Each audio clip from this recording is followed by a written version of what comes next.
Welcome back on my YouTube channel career capsule plus. Friends, अगर आप लोगों ने जेके एसएसबी वीएलडब्ल्यू में अप्लाई किया और आप लोग सीरियसली इस एग्जाम को क्रैक करना चाहते हो, then this video is very helpful for you. Video को एंड तक जरूर देखना और अगर वीडियो पसंद आया देन लाइक सब्सक्राइब करके जरूर जाना और वीडियो को बाकी एस्पिरेंट्स के साथ भी शेयर करना। इससे मुझे भी मोटिवेशन मिलेगी ताकि फ्यूचर में आप लोगों के लिए और भी अच्छे वीडियो लाता रहूँगा। चलो हम वीडियो डिस्कस कर लेंगे। यहाँ पे जो वीडियो का जो कंटेंट है तो इसमें हम सिलेबस भी डिस्कस कर लेंगे, strategy, book list, what to read and what not to read. ये जो इंपॉर्टेंट कुछ कंटेंट है यहाँ पे कॉमन मिस्टेक्स, और यहाँ पे हम डिस्कस करेंगे what to skip and cost benefit analysis. कुछ टॉपिक्स की हम कॉस्ट बेनिफिट एनालिसिस कर लेंगे जिनको आपको स्किप करना होगा। तो यहाँ पे हम सब कुछ डिस्कस कर लेंगे, तो वीडियो काफ़ी इंटरेस्टिंग होगा आप लोगों के लिए। दोस्तों, यहाँ पे जो पहला जो हमने यहाँ पे सिलेबस रखा है, सिलेबस में यहाँ पे जो general awareness with special reference to Jammu and Kashmir, इसमें 20 मार्क्स हैं आपके। जनरल इंग्लिश एंड कंप्रहेंशन के 20 मार्क्स हैं। जनरल इंटेलिजेंस एंड रीजनिंग के आपके 20 मार्क्स हैं और यहाँ पे क्वांटिटेटिव एप्टीट्यूड के 15 मार्क्स हैं। बेसिक नॉलेज ऑफ कंप्यूटर यहाँ पे 25 मार्क्स हैं। तो यहाँ पे मैं आप लोगों के साथ इस स्ट्रेटजी को शेयर कर लूँगा ताकि आपके जो मार्क्स हैं, आपके जो स्कोर रहेगा वो मैक्सिमम होगा। तो प्लस यहाँ पे बुक लिस्ट सारा कुछ हम डिस्कस कर लेंगे। जो पहला यहाँ पे जो सिलेबस का जो पहला टॉपिक है ये आपका है general awareness with special reference to Jammu and Kashmir UT. तो इसमें जो पहला टॉपिक है हमारा, ये current events of national and international importance है। तो मुझे लग रहा है कि यहाँ पे ये जो टॉपिक है ये आपको स्किप ही करना होगा। तो इसके पीछे जो लॉजिक यही है कि जो करंट इवेंट्स है नेशनल इंटरनेशनल इंपॉर्टेंस, काफ़ी बड़ा टॉपिक है ये। अगर इसमें क्वेश्चन भी आएंगे 2 3 4 question, let us assume 5 question आएंगे इसमें, तो 5 क्वेश्चन में अगर आपने करंट अफेयर्स रिलीजियसली फॉलो किया, आपने इसमें न्यूज़पेपर भी पढ़ा होगा, बाकी जो मंथली कंपाइलेशन उनको भी आपने पढ़ा होगा, तो मुझे नहीं लग रहा है कि आप 5 में से 4 कर पाओगे। तो इवन अगर आप 4 या 3 कर पाओगे, अगर आपने अच्छे से पढ़ा, 4 तक भी हम रखेंगे इसमें, आप 4 करोगे करंट अफेयर्स में। तो सिमिलरली अगर आपने नहीं पढ़ा, स्टिल आप काफ़ी अच्छे चांसेस हैं कि आपके 2 3 इसमें ठीक हो जाएंगे। तो as per the cost benefit analysis, ये जो टॉपिक आपके पास जो ये टॉपिक है करंट, इसको बेहतर है आप इसको छोड़िए, ताकि आप ये जो टाइम यहाँ पे आपको सेव होगा ये बाकी पोर्शन में आप यूटिलाइज कर लोगे, वहाँ पे आपकी मार्क्स मैक्सिमाइज होने के चांसेस है। यहाँ पे जो मैक्सिमाइज होने के बहुत कम चांसेस है। लिहाजा अगर आप चाहते हो, ये आपके लिए ऑप्शनल है, तो मुझे लग रहा है इससे ज़्यादा फर्क नहीं पड़ने वाला है अगर आप इस टॉपिक को स्किप ही कर लोगे। तो जनरली यहाँ पे अगर क्वेश्चन कुछ आएंगे तो यहाँ पे आपके कुछ current affairs related to Jammu and Kashmir, अगर उस पर आप कहीं से भी अगर आप कुछ अरेंज हो जाएगा, उस पर आप एक बार रिवाइज नज़र ही दो बस, बाकी को दैट इज सेकंड। लाइक यहाँ पे रिसेंटली एक क्वेश्चन मुझे याद आ रहे हैं, बारामूला में एक रिसेंटली वाइल्ड लाइफ सेंचुरी और समथिंग लाइक कंजर्वेशन, कुछ वहाँ पे एक बायोडाइवर्सिटी और something, I think that was wild life sanctuary शायद। तो वो जो कुछ पॉइंट्स हैं तो उन पे आप नजर रखिए। लाइक लास्ट टाइम वहाँ पे एक गुच्ची मशरूम आया था जीआई टैग के लिए, तो वो आपको याद होना चाहिए। ये कुछ बुलेट पॉइंट्स है current affairs related to Jammu Kashmir. Similarly एक पॉइंट आया था रिसेंटली न्यूज़ में था कि जीआई टैग कारपेटर्स का मिला, तो ये जो कुछ चीज़ें हैं ये आपको याद होनी चाहिए। यही मानना है कि अगर जम्मू एंड कश्मीर के रिलेटेड आपका कुछ जीके होगा तो उस पर आप एक बार नजर दीजिए, बाकी सेक्शन रहेगा आपके लिए। मुझे लग रहा है ये टॉपिक आप ना पढ़िए तो बेहतर है।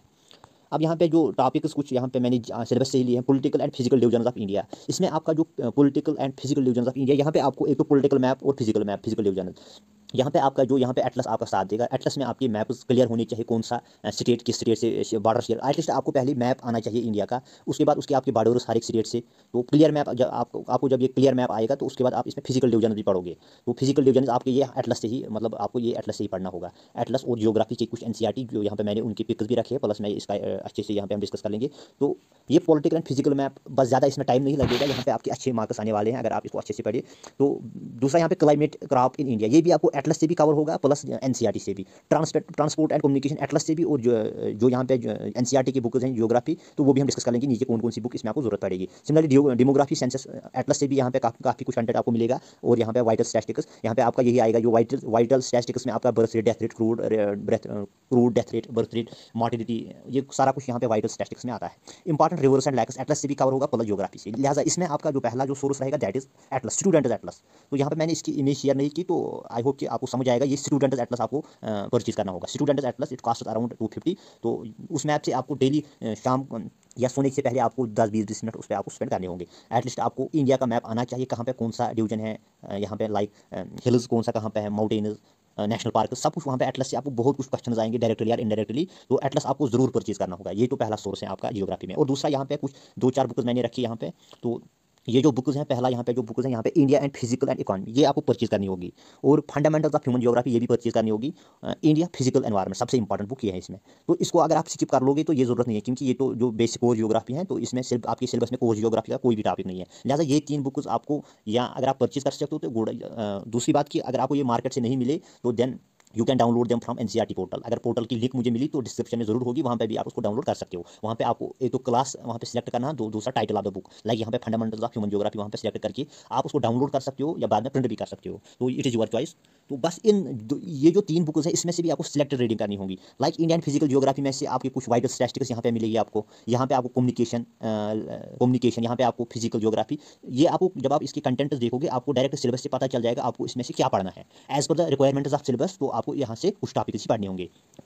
दोस्तों ये आपका ज्योग्राफी का कंप्लीट सिलेबस है, तो इस मटेरियल भी आपका यही होना चाहिए। इसके अलावा अगर किसी ने कुछ भी आपको सेंड किया ना पढ़िए तो बेहतर है, क्योंकि उन चीज़ों से आपकी डिस्ट्रैक्शन आएगी, प्लस आप रिवाइज नहीं कर पाओगे। ये जो एटलस है उसके दो तीन रिविजन होने चाहिए, प्लस ये जो टॉपिक्स हैं उसके भी 2-3 रिविजन आपको होने चाहिए। बाकी जो भी मटेरियल अगर किसी फ्रेंड ने आपको सेंड किया कि ये कुछ बुलेट पॉइंट है इसमें, तो बेहतर है अगर आप इसको 2-3 बार रिवाइज किया होगा, then only you can consult those very notes. But पहले इनको 2-3 बार रिवाइज कर लिए, राइट। तो ये आपका ज्योग्राफी का सिलेबस था।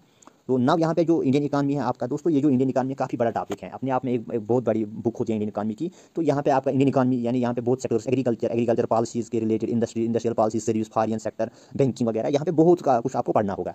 लिहाजा मेरा मानना है कि यहाँ में अगर आपके इंडियन इकानमी में कुल, क्योंकि इसमें 20 ही मार्क्स हैं इस पोर्शन में, इसमें आपके 20 मार्क्स हैं, तो लिहाजा इसमें बेहतर यही है कि इसमें भी सिलेबस जो पहला यहाँ पे जर्नल का सिलेबस है, ये अपने आप में पहले जर्नल का ही सिलेबस इसमें काफ़ी ज़्यादा है। तो अब फिर अगर इसमें डिस्ट्रीब्यूशन देखेंगे, इसमें इंडियन इकानमी में 2-3 क्वेश्चन आएंगे आपको। लिहाजा 2-3 क्वेश्चन में इसमें एक बुक आती है हमारी मिश्रा एंड ट्यूरी, काफ़ी बल्कि बुक है, एटलीस्ट मुझे लग रहा है 800 पेज की बुक होगी। तो यहाँ पे 2-3 क्वेश्चन ही आपको आएंगे। लिहाजा बेहतर क्या है कि आप इसको सिर्फ और सिर्फ, इसमें कुछ वीडियोस में आपके साथ शेयर करूंगा, उसकी लिंक होगी डिस्क्रिप्शन में। तो मुरनाल के कुछ वीडियोस हैं वहाँ पे, अगर आपके लाइक बैंकिंग के रिलेटेड क्वेश्चन होंगे, कंसेप्ट होंगे, या फॉरेन सेक्टर के कुछ कंसेप्ट होंगे, तो वो आपको वहाँ से आप एक तो यहाँ पे मुरनाल के कुछ वीडियोस आप पढ़ लिए, वहाँ पे भी सिलेक्टेड रीडिंग होनी चाहिए आपको। मुरनाल में आप कुछ ही वीडियोज़ मतलब वॉच करिए ताकि आपको थोड़ा क्लैरिटी आएगी। तो बेहतर यहाँ पे है कि तरुण गोयल जो बुक है वहाँ पर आप इसको रिवाइज करिए। तरुण गोयल के इंडियन इकानमी के कुछ पेजेस हैं वहाँ पे, मुझे लग रहा है 10-15 पेजेस होंगे, तो उसको आप पढ़ ले 1-2 बार, बाकी मेरे ख्याल से हो जाएगा। प्लस इसके अलावा आपको जीडीपी कुछ हार्ड टॉपिक्स इंडियन इकानमी में आपके साथ शेयर करूँगा जिनको आपको पढ़ना ही होगा। एक तो वो जीडीपी नेशनल इनकम वाला कंसेप्ट आपके पास अच्छी खासी होनी चाहिए। प्लस यहाँ पे मॉनिटरी फिजिकल पॉलिसी, ये प्लस इन्फ्लेशन, ये कुछ टॉपिक्स हैं जो आपको पढ़ने होंगे। प्लस वो अगर आप वहाँ से पढ़ ले, बाकी वहाँ पे कुछ टर्म्स वगैरह हैं वो हैं आपके इसमें तरुण गोयल में। तो यहाँ पे तरुण गोयल की जो यहाँ पे बुक, जो तरुण गोयल की ये 2022 की बुक है, यहाँ पे अगर आपके पास पढ़ी है तो देन आप बस उसके यहाँ पे अगर आपके पास 2020 का भी एडिशन होगा, इसमें चेंजेस ज़्यादा नहीं है, बस आपकी इंडियन इकानमी के कुछ पेजेस पढ़नी है इसमें। अगर आपके पास ये बुक नहीं है तो सेटल, अगर किसी फ्रेंड के पास होगी तो उसमें आप वो 10-15 पेजेस का ज़ेरॉक्स कर लीजिए, तो आपका काम हो जाएगा इसमें। तो इसमें आपको ज़्यादा पढ़ना नहीं है। तो वन मोर टॉपिक है हमारा इंडियन कल्चर एंड हेरिटेज है। यहाँ पे जो बेस्ट सोर्स है that is Nitin Singhania, but इसमें काफ़ी ज़्यादा चैप्टर्स हैं इसमें, मेरे ख्याल से 10-12 चैप्टर्स हैं शायद इसमें। तो बेहतर है इसमें आप कम टाइम स्पेंड कर लीजिएगा। तो इसमें एक चैप्टर नंबर फर्स्ट, इसमें कुछ आर्ट एंड आर्किटेक्चर का एक टॉपिक है, पहला ही चैप्टर है इस बुक का, तो बस उसको आप अच्छे से पढ़िए, क्योंकि मुझे लग रहा है अगर इसमें 1-2 क्वेश्चन आएंगे उससे ही आएंगे। चैप्टर फर्स्ट इसमें काफ़ी इंपॉर्टेंट है, तो एटलीस्ट इसमें आप चैप्टर फर्स्ट 1-2 बार पढ़ लीजिए, तो आपका काम हो जाएगा, आई एम श्योर। तो ये नितिन सिंघानिया की बुक है, अगर नहीं है तो आप इस पर मेरे ख्याल से आप इसको पेज, जो इसमें कुछ पेजेस हैं, इसमें पहला ही चैप्टर बड़ा है, लगभग 30 पेज का चैप्टर फर्स्ट होगा, तो अगर उसका भी ज़ेरॉक्स कर सकते हो, बस उसको बार बार पढ़िए। या अगर इनकेस यहाँ पे किसी ने कुछ शार्ट कॉम्पाइलेशन आपके साथ शेयर की तो उसको भी आप पढ़ सकते हो। तो बेहतर है अगर आप इस बुक से ही पढ़िए, इसमें काफ़ी ऑर्डर्ड मैनर में सिस्टमेटिक हिसाब से उन्होंने इसमें लिखा है, तो ये आपको याद भी रहेगा, प्लस आपके पास बुक भी रहेगी। अब यहाँ पे इसके बाद इसमें मैं कुछ आपके साथ लास्ट पे शेयर करूँगा कुछ इंपॉर्टेंट जो टॉपिक्स हैं जो आपको अच्छे से पढ़ने होंगे, तो इसमें फिर क्या पढ़ना है क्या नहीं पढ़ना है वो भी मैं आपके साथ शेयर करूँगा। यहाँ पे जो Indian history with special reference to freedom movement, तो सबसे बेस्ट सोर्स इसमें है आपके पास जो है मॉडर्न इंडिया में स्पेक्ट्रम बाई राजू अय्यर।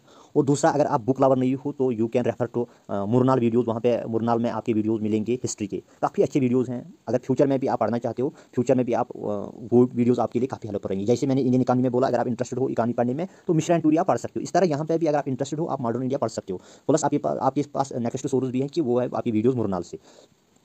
हाँ, अगर आपको अब ये एग्ज़ाम क्रैक करना है तो मुझे लग रहा है कि मॉडर्न इंडिया काफ़ी वास्ट, जो अपने आप में एक बहुत बड़ा टॉपिक है, तो इसमें आप अगर राजू अय्यर के बजाय आप यहाँ पे तरुण गोयल से ही वो पेजेस रिवाइज अच्छे से हो पाएंगे, तो आई होप कि आपकी 2-3 क्वेश्चन बन जाएंगे। बस तरुण गोयल के जो कुछ पेजेस हैं उसमें, तो वहाँ पे भी आपको एंशिएंट मेडिवल नहीं पढ़ना है, बस मॉडर्न पढ़ना है। मॉडर्न के पेज उसको अच्छे से टाइम लाइन आप फ्रेम करिए, तो आपकी 2-4 क्वेश्चन निकल जाएंगे। तो ये आपका मॉडर्न इंडिया है, यहाँ पे ज़्यादा फोकस नहीं करना है आपको, तो क्योंकि 20 मार्क्स से काफ़ी ज़्यादा सिलेबस है इसमें। तो हाँ, अब इसके बाद दोस्तों ये आपके लिए हार्ड टॉपिक रहेगा, Indian constitution, basic features, preamble, fundamental rights, fundamental duties, directive principle. 2-3 question आएंगे, काफ़ी इजी होगा। तो यहाँ पे सिलेबस भी बहुत कम है, ये आपका मेरे ख्याल से 1-2 दिन में ही कंप्लीट हो, मतलब अगर आप 2-4 घंटे कंटिन्यू इस पर स्पेंड करोगे, आई होप कि ये आपका कंप्लीट हो जाएगा। इंडियन पॉलिटी इंडियन पॉलिटी ये कुछ टॉपिक्स हैं। इंडियन पॉलिटी जब आप खोलोगे तो पहले ही आपको ये टॉपिक्स दिखेंगे उसमें। तो बस इन टॉपिक्स को आप बार बार रिवाइज करिए। प्लस यहाँ पे जो इंडियन कॉन्स्टिट्यूशन है, यहाँ पे आपको सिर्फ बेसिक फीचर्स पढ़ने हैं। पहले ही चैप्टर में मिलेंगे प्रियम्बल, पहले ही चैप्टर में फंडामेंटल राइट्स। ये आप फंडामेंटल राइट्स आपको हर एक एटलीस्ट याद होना चाहिए। फंडामेंटल ड्यूटीज याद होनी चाहिए, डायरेक्टिव प्रिंसिपल याद होनी चाहिए, किस आर्टिकल के तहत कौन सा फंडामेंटल ड्यूटीज़ हैं, और अमेंडमेंट 44th अमेंडमेंट में कौन सा फंडामेंटल ड्यूटीज़ ऐड की। तो ये आपको टिप ऑफ द टंग याद होनी चाहिए। तो ये काफ़ी हेल्पफुल टॉपिक आपके लिए। अगर आप स्कोर मैक्सिमाइज करना चाहते हो, इस पर आप टाइम स्पेंड कर लिए अच्छे से, उसको याद कर लिए अच्छे से। तो ये लक्ष्मीकांत की बुक है। बाकी इसमें कुछ नहीं पढ़ना है। अगर इसमें पढ़ना है सिर्फ ये टॉपिक्स, ये अपने आप में एक बड़ी बुक है। आपको पहले ही चैप्टर्स पढ़ने हैं। ये जो सारे के सारे टॉपिक्स हैं, पहले 2-3 चैप्टर्स में आपके कवर हो जाएंगे। इसके बाद आपके पास जो साइंस एंड टेक्नोलॉजी है, साइंस एंड टेक्नोलॉजी में ये भी एक बड़ा टॉपिक है। इसमें आपका बहुत स्टैटिक, एक तो यहाँ पे स्टैटिक है, दूसरा इसमें जो करंट अफेयर्स हैं। स्टैटिक में आपके बेसिक साइंस आएगी, like 6th 7th 8th 9th 10th, और करंट अफेयर्स आप में जो नया कुछ स्पेस में हुआ या टेक्नोलॉजी में, ये आपका आएगा। तो यहाँ पे अगर आप साइंस पढ़ना चाहते हो अच्छे से, अगर आपका साइंस बैकग्राउंड नहीं है, तो आप 9th 10th के जो साइंस हैं, एस चांद की पब्लिकेशन की एक रेफरेंस आती है, तो वो आप पढ़ सकते हो अच्छे से, अगर आपके पास टाइम भी है। अगर आपका साइंस बैकग्राउंड नहीं है, अगर आपका साइंस बैकग्राउंड है तो आप इसको स्किप कर सकते हो, तो यहाँ पे अगर आप 9th 10th की एनसीईआरटी अगर आप पढ़ोगे तो उसमें ज़्यादा क्लैरिटी नहीं आएगी। जो रेफरेंस एस चांद की रेफरेंस है, इससे आपको काफ़ी ज़्यादा क्लैरिटी आएगी और आप चीज़ों को अच्छे से समझोगे। प्लस वहाँ पे आपका कोई कन्फ्यूजन भी नहीं होगा वहाँ पे वाइल सॉल्विंग द पेपर। तो ये आपका साइंस का सोर्स है। तो अगर आपका साइंस बैकग्राउंड है तो स्किप कर लो ये पोर्शन। अगर आपका साइंस का बैकग्राउंड नहीं है तो टेक्नोलॉजी यहाँ पे सिर्फ स्टैटिक पोर्शन पे फोकस कर लो। बाकी जो डायनामिक इसमें करंट अफेयर्स हैं, उस पर आप फोकस ना करिए तो बेहतर है, क्योंकि साइंस में काफ़ी ये टेक्नोलॉजी एक वास्ट करंट अफेयर्स में आता है। डेली कुछ नया कुछ होता है, तो आप उस पर नज़र कहाँ तक दे सकते हो। लिहाजा बेहतर है यहाँ पे आप स्टैटिक पोर्शन पे ही फोकस कर लीजिए। 9th 10th यानी एस चांद पब्लिकेशन की ये बुक आती है, 2 रेफरेंसेज हैं। अब इसके बाद नेक्स्ट आपका जो है यहाँ पे एनवायरनमेंट, इकोलॉजी एंड बायोडाइवर्सिटी। यहाँ पे जो बेस्ट बुक है दैट इज शंकर आईएएस, क्योंकि यहाँ पे बुलेट पॉइंट्स में सब कुछ दिया गया है। Plus environment portion point wise सब कुछ उन्होंने कवर कर लिया। ये भी एक बहुत बड़ा टॉपिक है, इकोलॉजी, बायोडाइवर्सिटी, एनवायरनमेंट। तो अब इस पर भी आपको ज़्यादा मतलब यहाँ पे आपको सिलेक्टेड रीडिंग करनी है। यहाँ पे शुरू के 2-4 चैप्टर्स काफ़ी इंपॉर्टेंट है, उसके बाद बीच में 1-2 चैप्टर्स इंपॉर्टेंट है। तो बेहतर है कि यहाँ पे आप पहले कुछ मतलब आपके हिसाब से प्रायोरिटी करनी होगी हर एक चैप्टर में, कौन सा चैप्टर इसमें ज़्यादा इंपॉर्टेंट है। लाइक आपको यहाँ पे एनवायरनमेंट के कुछ टर्मिनोलॉजी हैं, उसको पढ़ लीजिए अच्छे से। उसके बाद यहाँ पे इकोलॉजी का कुछ टॉपिक है, इकोसिस्टम है, उसको पढ़ लीजिए अच्छी। बायोडाइवर्सिटी है और इकोसिस्टम, मैराइन इकोसिस्टम है, क्लाइमेट चेंज इसमें काफ़ी इंपॉर्टेंट है। कुछ टॉपिक्स हैं जो आपको अच्छे से पढ़ने होंगे इस बुक से। और बाकी अगर आपकी कुछ क्वेरी वगैरह होगी तो डिस्क्रिप्शन में टेलीग्राम, जो मेरा टेलीग्राम चैनल नहीं है बट जो मेरा पर्सनल टेलीग्राम है, यू कैन कॉन्टैक्ट मी। अगर आपको कोई भी प्रॉब्लम होगी किसी भी बुक में, क्या पढ़ना है क्या नहीं पढ़ना है, तो आप वहाँ पे मुझे कॉन्टैक्ट कर सकते हो। डिस्क्रिप्शन में उसकी जो आईडी होगी तो मैं ज़रूर आपके साथ उसको शेयर कर लूँगा। अब दोस्तों यहाँ पे जो टैक्सेशन है, taxation in India, direct indirect tax, CBDT and GST, यहाँ पे आपका स्टैंडर्ड सोर्स तो नहीं मिलेगा, but one should make concise notes from Google से आपको एक 2-3 पेजेस का नोट्स बनाने होंगे हर एक टैक्स के। लाइक यहाँ पे आपको टैक्स बिल्कुल ऐसे बनाने हैं, टैक्सेस, राइट, सॉरी 1 मिनट। तो यहाँ पे आपको ऐसे लिखनी है टैक्सेस। अगर आपके टैक्सेस यहाँ पे डायरेक्ट टैक्सेस, यहाँ पे इनडायरेक्ट टैक्सेस, तो इन पे जितने भी सारे टैक्सेस इसमें आएंगे उसके डेट आपको मेंशन करने होंगे। और बाकी यहाँ पे जो बेहतर है कि आप इसको टेबल फार्म में ही लिखिए। तो अगर इसमें क्वेश्चन पूछने की जो इसमें चांसेस है दैट इज GST का, जो मतलब GST में कौन सा टैक्स है, कौन सा डायरेक्ट टैक्स है, कौन सा इनडायरेक्ट टैक्स है, या उनका डेट, क्रोनोलॉजी वगैरह, ये कुछ आएगा। बस 1-2 पेजेस का आप इसमें नोट बना लीजिए तो वो बेहतर रहेगा आपके लिए। तो अब जो सबसे इंपॉर्टेंट, जैसे मैंने पॉलिटी का बताया, सबसे अच्छा टॉपिक जिसमें आप अच्छा खासा स्कोर कर पाओगे और जो फ्रूटफुल सेक्शन है आपके लिए। तो इस तरह यहाँ पे जम्मू एंड कश्मीर जो जनरल नॉलेज है, यहाँ पे ये भी आपके लिए काफ़ी कास्ट बेनिफिट एनालिसिस के हिसाब से काफ़ी अच्छा टॉपिक है आपके लिए। यहाँ पे भी आप इसका अपना स्कोर मैक्सिमाइज कर पाओगे। तो यहाँ पे भी मनी स्टैंडर्ड सोर्सेज है, but I would suggest you Zahoor Ahmad Mir Khalil publication book है यहाँ पे, या अरिहान की भी बुक आती है, but I would suggest Khalil publication book, क्योंकि इसका अगर लेटेस्ट एडिशन होगा तो बेहतर रहेगा आपके लिए। बस इसको आप बार बार रिवाइज करिए। तो यहाँ पे भी उन्होंने लिखा है कुछ topic like history, economy, geography, climate, heritage, culture important, ये वहाँ पे सब कुछ इसने डिस्कस किया, वहाँ पे सब कुछ कवर किया इसने। तो लिहाजा बेहतर है आप ये बुक 1-2 बार रिवाइज कर लीजिए, तो बस एक ही सोर्स इसमें काफ़ी है। सिमिलरली यहाँ पे जो Jammu and Kashmir organisation act, यहाँ पे जो आप ज़हूर अहमद मीर की जो बुक है उसने भी इसलिए कवर किया है। बट बेहतर है अगर आपको यहाँ पे जो ओरिजिनल डॉक्यूमेंट है, या कहीं अगर इंटरनेट पे आपको कोई भी साइट मिलेगी जिन्होंने वहाँ पे एनालिसिस की होगी, तो उससे आप अपना नोट बना लीजिए, क्योंकि इससे काफ़ी मतलब चांसेस है इससे क्वेश्चन 2-3 आएंगे। तो ये अच्छा टॉपिक है आपके लिए। जैसे मैंने आपको पॉलिटी का बताया, Jammu and Kashmir general knowledge, इस तरह ये भी जम्मू एंड कश्मीर जो ऑर्गेनाइजेशन एक्ट है, ये भी काफ़ी इंपॉर्टेंट है as per the cast benefit analysis. इसको आप पढ़ लीजिए, क्योंकि बहुत कम टाइम लगेगा, आपको 2-3 मार्क्स पक्के हो जाएंगे इसमें। Similarly one more hard topic आपके लिए है as per cast benefit analysis, ये है आपके सेंट्रल स्कीम। इसमें भी काफ़ी चांसेस है, एक दो क्वेश्चन आएंगे बस, इसमें आपका 1-2 घंटे ही लगेंगे मतलब प्रिपेयर करने में। तो इसको अपना नोट बनाइए गूगल से, हर एक scheme like NREGA, PMAY, SBM, पंचायती राज एक्ट, क्योंकि ये जो स्कीम्स है आपको ओवरऑल इन पे ही काम करना होगा आफ्टर गेटिंग सिलेक्ट। तो VLW का काम यही होता है रिलेटेड टू मनरेगा, PMAY, SBM। तो इसको आप अच्छे से पढ़िए ताकि आपको जब आप जब सिलेक्ट हो जाओगे तो आपको ये जॉब में भी काफ़ी हेल्पफुल रहेंगे। अब यहाँ पे जनरल इंग्लिश है हमारा, तो इसमें भी आपके 20 मार्क्स हैं जनरल इंग्लिश में। तो मेरा मानना है कि आप इसको एंड पे ही प्रिपेयर करिए, क्योंकि लास्ट जब आपका पूरा सिलेबस हो जाएगा उसके बाद इस पे आप मतलब ये बुक आप खोल लीजिए उसके बाद ही। तो इसमें क्या करना है, ज़्यादा टाइम इस पर स्पेंड नहीं करना होगा, क्योंकि जो इंग्लिश होता है ये overall depends upon your academic performance. अगर आपने पहले से ही कंप्रहेंशन आपका अच्छा है, इंग्लिश आपका अच्छा है, तो आई होप कि आप 20 में से 18 तक ज़रूर करोगे। तो ये आप अगर आप इस टाइम इस पर ज़्यादा फोकस करोगे, मुझे नहीं लग रहा है इस पर आपकी ज़्यादा इंप्रूवमेंट आएगी। तो इसमें आप कुछ टॉपिक्स हैं जिन पे आपको फोकस करना होगा, लाइक टेंस। आप अगर आपको टेंस क्लियर नहीं है तो टेंस पहले क्लियर कीजिए। नरेशन ये आपको जरूर पढ़ना होगा। मॉडल्स तो ज़्यादा नहीं, थोड़ा बहुत वुड शुड का थोड़ा डिफरेंस पता होनी चाहिए। आर्टिकल्स तो इस पर भी थोड़ा। तो ये जो बाकी टॉपिक्स हैं इसमें बाकी पढ़ना है आपको use of prepositions and active passive. ये कुछ टॉपिक्स हैं जो आपको पढ़ने होंगे, बाकी टॉपिक्स नहीं पढ़ने होंगे। तो इसके रिलेटेड जो बुक है वो भी यहाँ पे मैंने रखी है, तो बस ये कुछ टॉपिक्स आप पढ़ लीजिए वहाँ से। तो इस पर ज़्यादा फोकस ना करिए, क्योंकि यहाँ पे आपका जो कास्ट बेनिफिट एनालिसिस है वो बहुत कम है। जो मैंने वहाँ पे टॉपिक्स आपको मार्क करके रखे हैं, बस उन पे 1-2 बार आप उनको रिवाइज कीजिए बस, बाकी तो मेरे ख्याल से आपको आएगा। तो ये आपकी बुक है यहाँ पे, ये है एरिहान की book, English grammar and composition. तो यहाँ पे आपको इस पर ज़्यादा टाइम नहीं देना होगा। उसके बाद यहाँ पे जनरल इंटेलिजेंस एंड रीजनिंग, तो इस पर भी काफ़ी ज़्यादा सिलेबस है। नंबर सीरीज़ हैं यहाँ पे, लेटर्स हैं, time speed, logical, mental ability, numerical operation. तो काफ़ी ज़्यादा सिलेबस यहाँ पे हैं। तो ये आपके सामने मैंने रखा है यहाँ पे सिलेबस। तो इसमें आपका जो बेहतर अप्रोच रहेगा वो आपका होना चाहिए कि यहाँ पे ऑलरेडी हर एक यहाँ पे डॉक्टर RS अग्रवाल की बुक पढ़ता है, डॉक्टर RS अग्रवाल की बुक। तो अगर आपके पास भी है तो आप इससे बस ये यहाँ पे आपको बस प्रैक्टिस करनी है क्वेश्चन। तो बाकी आपको कंसेप्ट क्लियर करने होंगे। अगर इससे क्लियर हुए तो ठीक है, अगर नहीं हुए तो यूट्यूब का सहारा लीजिए, कंसेप्ट क्लियर कीजिए। तो एक चैनल है यहाँ पे जो मैं कांट और रीजनिंग के लिए आपके साथ जरूर शेयर करूँगा, that is study smart by Garo sir, something like that, study smart. उसकी भी लिंक डिस्क्रिप्शन में होगी, तो आप वहाँ पे आप डायरेक्ट मतलब क्लिक कर सकते हो, तो आपको वीडियो मिल जाएंगे। यहाँ प्ले लिस्ट में शेयर कर दूँगा। तो ये काफ़ी इंपॉर्टेंट है, आपका जो प्रिपरेशन है VLW में, ये पोर्शन आपके लिए काफ़ी इंपॉर्टेंट रहेगा। तो ये डिसाइडिंग पोर्शन है, अगर आपकी ग्रुप अच्छी है इस पोर्शन में, डेफिनेटली आपके चांसेस बढ़ रहे हैं। लिहाजा जो आपका फोकस ज़्यादा से ज़्यादा रहना चाहिए इस पर, reasoning, verbal and non verbal जितने भी टॉपिक्स हैं उन पर कंसेप्ट क्लियर कीजिए। तो उसके बाद आप आगे बढ़िए। तो कंसेप्ट आपको यहाँ से ज़्यादा क्लियर नहीं होंगे, ये प्रैक्टिस के लिए ये बुक है। ज़्यादा आपको यूट्यूब का सहारा लेना होगा। तो एक चैनल मैंने यहाँ पे बता दिया ऑलरेडी, स्टडी स्मार्ट करके एक चैनल है यूट्यूब पे, तो वहाँ से भी आप कंसेप्ट क्लियर कर सकते, आपकी अपनी भी कोई चैनल होगी तो उससे भी आप ये कंसेप्ट क्लियर कर सकते हो। लिहाजा इस पोर्शन में आपको अच्छा टाइम देना होगा। तो डेली आपका डेली इसमें 1-2 घंटे एटलीस्ट अपने टाइम टेबल से आपको रखने होंगे।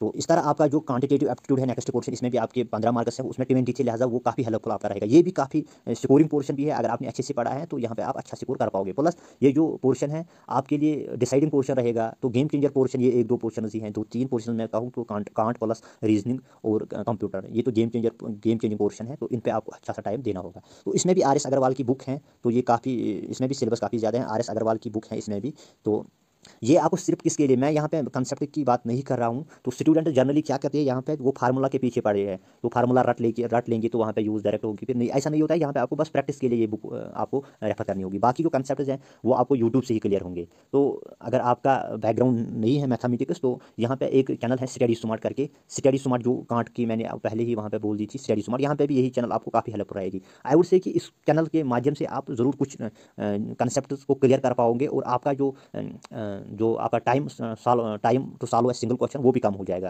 क्योंकि यहाँ पे कुछ कंसेप्ट्स अच्छे हैं जो आपको काफ़ी हेल्प रहेंगे इस पोर्शन में। लिहाजा आप यहाँ पे ये, अगर आपके पास बुक है, अगर ये हाँ, वन थिंग इज़, अगर आपके पास ये बुक्स भी नहीं है, क्योंकि ये कास्टली बुक्स हैं, दोनों के दोनों बुक्स लगभग 1000 में पड़ेंगे आपको। इनका कास्ट लगभग 500 होगा, इसका 500, और जो क्वान्टिटेटिव का और रीजनिंग का 500। लिहाजा अगर आपके पास ये बुक्स नहीं है तो स्टिल आप कोई भी बुक जो भी आपके पास होगी, तो उस पर जो यहाँ पे सिलेबस में कंटेंट है वो वहाँ पे होनी चाहिए, ताकि आपको वहाँ पे प्रैक्टिस के लिए एक मतलब एक ही जगह पे आपको क्वेश्चन मिल जाएंगे। यही मेरा जो कहने का मतलब है कि आपको कुछ प्रैक्टिस क्वेश्चन मिलनी चाहिए। लिहाजा ये बेहतर है कि अगर आपके पास बुक है ऑलरेडी वहाँ पे सारे, या अगर कोई टॉपिक नहीं भी होगा उस बुक में, तो गूगल से आप डायरेक्ट सर्च कर सकते हो कि क्वेश्चन ऑन वेन डायग्राम, तो ऐसा करके आपको वहाँ पे क्वेश्चन मिल जाएंगे। लिहाजा अगर हैं घर में तो ठीक है, अगर नहीं भी हैं तो बेहतर है कि फिर गूगल से ही आप इसको सर्च कर लीजिए वहाँ पे, क्योंकि गूगल में आपके बहुत सारे क्वेश्चन मिलेंगे प्रैक्टिस के लिए भी।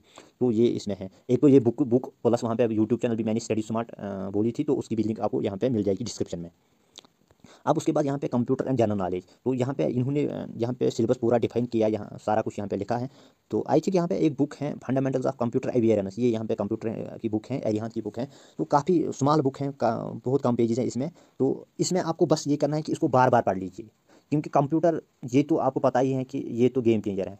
यहाँ पे आपको काफ़ी अच्छा टाइम देना होगा, बार बार रिवाइज कीजिए या नोट्स बना लीजिए कहीं से भी, जो भी आपको इसके कंप्यूटर के रिलेटेड नॉलेज मिलेगी उसको अपने नोट्स में अपडेट करते रहना। तो यहाँ पे आपकी जो ग्रिप वो काफ़ी टाइट होनी चाहिए। तो अगर आप फर्दर, क्योंकि आप कंप्यूटर में ज़्यादा वेटेज हैं, तो स्टूडेंट ये सोचेंगे कि हमें इसमें ज़्यादा पढ़ना है। तो यहाँ पे वन मोर बुक है अनीता गोयल, अनीता गोयल काफ़ी बल्कि बुक है। अगर ये बुक आपके पास होगी या अवेलेबल होगी तो इसको पढ़ लीजिए। इस यहाँ पे हर एक जो कंसेप्ट है इसने इन डिटेल डिस्कस किया है। तो यहाँ पे आपकी जो कमांड या ग्रिप टाइट भी होगी तो आपका जो कंप्यूटर का पोर्शन है ये स्ट्रांग हो जाएगा। बस तो बेहतर मेरे ख्याल से तो ये बुक जो मैंने पहले यहाँ पे एरिहान की बताई ये भी सफिशेंट है। तो अगर आपको लग रहा है कि और कुछ पढ़ना, क्योंकि ये एक स्मॉल बुक है, आपको लगेगा कि इससे क्या हो जाएगा, तो अगर ऐसा कुछ है तो अनीता गोयल यहाँ पे वन मोर बुक है, ये बल्कि बुक है यहाँ पे। So having discuss about the syllabus strategy and book list, तो यहाँ पे हम कुछ कॉमन मिस्टेक्स के बारे में डिस्कस कर लेंगे। यहाँ पे जो कॉमन मिस्टेक्स हैं, तो यहाँ पे too much time journal portion, यहाँ पे बहुत सारे स्टूडेंट्स होते हैं जो जर्नल पोर्शन पे ज़्यादा टाइम देते हैं, क्योंकि आपने वहाँ पे देखिए 20 मार्क्स हैं, काफ़ी ज़्यादा सिलेबस में ज़्यादा है।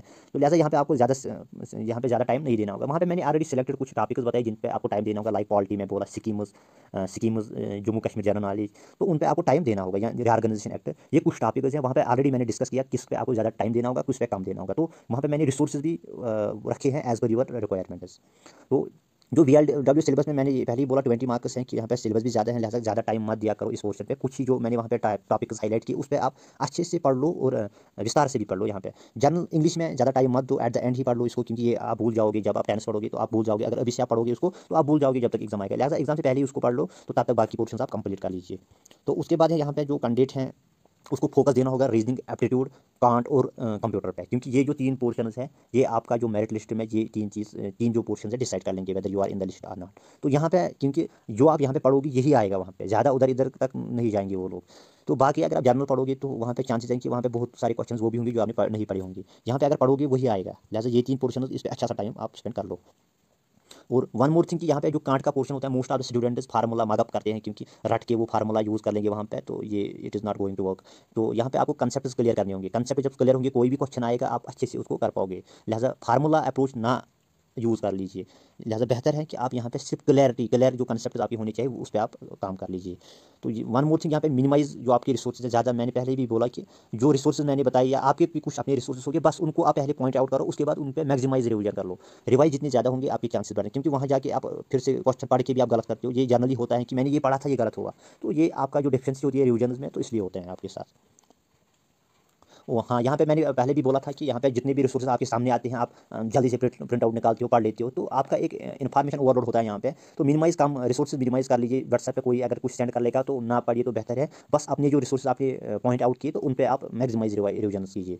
और मार्क मेरे ख्याल से ज़्यादा हेल्पफुल नहीं रहेगा, क्योंकि मार्क मुझे नहीं लग रहा है, जैसा कि मैंने भी इस पर सर्वे किया था, बहुत सारे जो सिलेक्टेड कैंडिडेट्स हैं उनको मैंने पूछा था कि आपने मार्क किया, सो मैक्सिमम जो स्टूडेंट्स यहाँ पे सिलेक्ट हुए उन्होंने मार्क नहीं किए थे। लिहाजा आपका ये ऑप्शनल है, अगर आपके पास टाइम है और अगर आप एंजॉय कर पाओगे मार्क करते हुए, तो then only you go for mark. तो अगर आपके पास टाइम शॉर्टेज है, सिलेबस ज़्यादा पढ़ना है, तो बेहतर है आप मार्क स्किप करिए।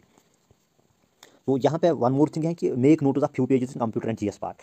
तो जहाँ पे भी आपको पॉसिबल लगेगा कि नोट्स होने चाहिए तो कंसाइज वाला नोट आपको बनाने होंगे 2-3 पेजेस।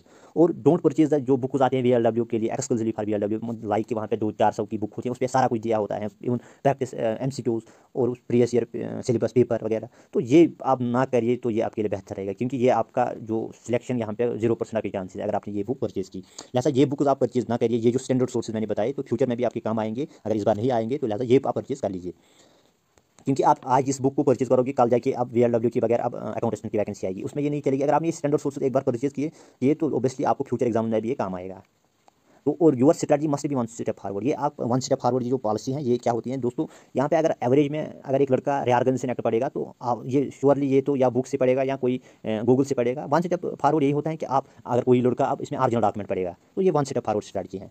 तो वन स्टेप फॉरवर्ड स्ट्रेटजी होते हैं स्कीम्स हैं, लाइक यहाँ पे 2-4 स्कीम्स यहाँ पे उन्होंने मेंशन किए। तो वन स्टेप फॉरवर्ड स्ट्रेटजी होगी कि आप एक्स्ट्रा 1-2 स्कीम्स अगर पढ़ोगे रिलेटेड टू, लाइक उन्होंने यहाँ पे नरेगा दिया है, आप पढ़ोगे यहाँ पे कैपेक्स एक स्कीम है, राइट। तो ये कुछ मंत्रा है सक्सेस होने का, तो बेहतर है ये वन स्टेप स्ट्रेटजी आप फॉलो करोगे हमेशा। कि आपको सोचना होगा एवरेज लड़की ने क्या पढ़ा, तो मुझे एक स्टेप आगे जाना होगा। और इंग्लिश में मैंने पहले ही बोला कि at least you should prepare tennis proportion model narration active passive voice, बस इतना अगर आपने इंग्लिश में पढ़ा है, 1-2 दिन की बात है, तो ये आपका हो जाएगा लगभग। सो यहाँ पे कुछ हार्ड टॉपिक्स के बारे में हम डिस्कस करेंगे, फ्रूटफुल पोर्शन जो आपके सिलेबस में रहेंगे, जिन पे आपको फोकस करना होगा। लाइक मैंने political and physical division, climate craft बोला, transport and communication, demography, census, geography के जो जितने टॉपिक्स हैं, इस तरह इंपॉर्टेंट रिवर्स, और Jammu and Kashmir general knowledge, polity के वो दो चार टॉपिक्स, रीऑर्गेनाइजेशन एक्ट, स्कीम्स, कांट, रीजनिंग और कंप्यूटर। ये कुछ इंपॉर्टेंट टॉपिक्स हैं जिनको आपको अच्छे से पढ़ना होगा। बाकी में अगर आप कम कम ही पढ़िए तो वो आपके लिए बेहतर है, क्योंकि ये जो टॉपिक्स हैं तो इनमें आपका कम टाइम भी लगेगा और इसमें मार्क्स भी अच्छे होंगे। तो दोस्तों, अगर वीडियो पसंद आया देन लाइक एंड सब्सक्राइब करके जरूर जाना। Thank you for